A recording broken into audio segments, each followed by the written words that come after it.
This movie scared the shit out of me. I have to beat myself last night. What about this process scared you while filming this? I know a lot happened on set, but what about La Llorona's story scared you guys? Well, I think the thing is that we were making a film about a supernatural being, and they make movies about these things because they're real. So then we're going into the process of making a film about it. It's very frightening, and then we had a couple of occurrences on the set that were scary. So yeah, life and death stuff. Life and death stuff, the simple things. I felt like we were chosen, and we had to do good by her. And she was watching the whole time. She was there, and if we didn't do good by her, we were going to be punished. And that I felt that all along. You know, in the story, the reason why La Llorona gets so angry, she gets in revenge, and she goes on a killing spree. Is there anything in life that's ever made you so angry? Like, what's ever made you really mad that you had like rage? LA traffic. Yeah, that's true. It's so funny, and I feel like I'm usually very, good-natured and a gentle soul. But it is strange how when you're in a car and people are cutting you off, there is this kind of primal survival instinct that is unleashed. Yeah, line cutting really gets me. Line cutting Really gosh. gets me. Yeah. Because I am a rule abider. I will stand in line, I'll set my place, and then somebody else comes along and just whoop right in front of me. Yeah. I've gotten really angry when I feel like my daughter has gotten mistreated. Oh God, yeah. Oh, yeah. At that, That's a good I one. think for all of us. Yeah, it's like, absolutely. oof. Absolutely. I'm good. Yeah, never, no rage. No, never. But when The you lightning think, doesn't bring rage, but that does bring rage. Yeah. Yeah, absolutely. and then you have to kind of control it because you don't want to lose it in front of them.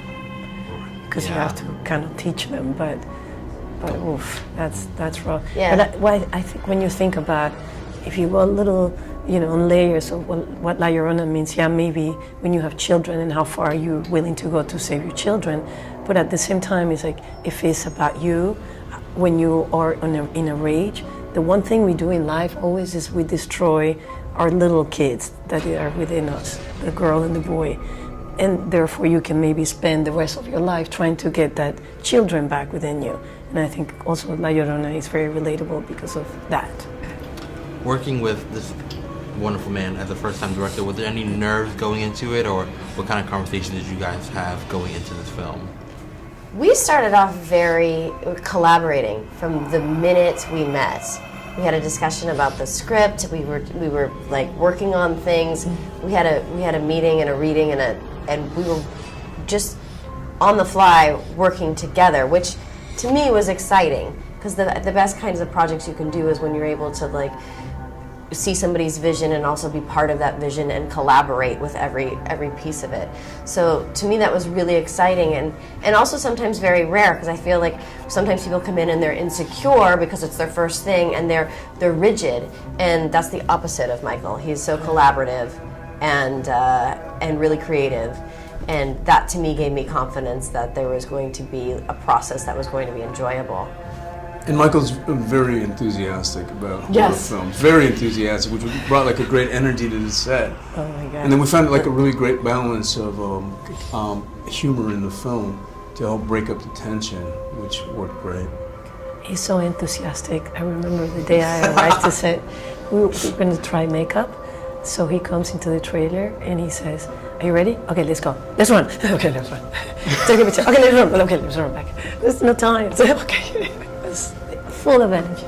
Wonderful. And we shot relatively fast, when we were doing it, and Michael was always really ready to try anything and to do anything, and Michael, our DP, they worked together in tandem so well that you felt that they were really taking care of the look of the film and the vibe of the film, and there was a lot of room for us to do creatively what we felt. So it was nice. Well, it helped that they had the same name. Yeah. Thank you guys. Yeah, I mean, this was, first film. I mean, they hired me off of a short film I did, just a scary short film. And What was it called? The Maiden. The Maiden. Go see it online, guys. After you see La Llorona, first, that's the priority. But I think that I was just blessed with an incredible team. New Line supported me at every level with every person, and especially with my cast. And these guys have been the best collaborators. And I think the movie is a really fun experience. And I think you can see it because we had fun on set. There was that kind of great thrill ride energy while we were making it, and I think it translates to the screen. The 1970s is one of my favorite eras, obviously. But what about it, and what would you take from that era with you today? Fashion. Fashion. Yeah. Love the clothes from the 70s and the music. Yeah, I kept the haircut. I liked the haircut. I love the pre-technology that we know today. Like, I love that idea of having to, even though my kids don't want to talk to me in the film much, the idea of sitting there and talking with each other, the idea that you can't, like, Google something right away and figure out what's going on, and just sort of the idea of what Los Angeles was in the 70s is fun, too.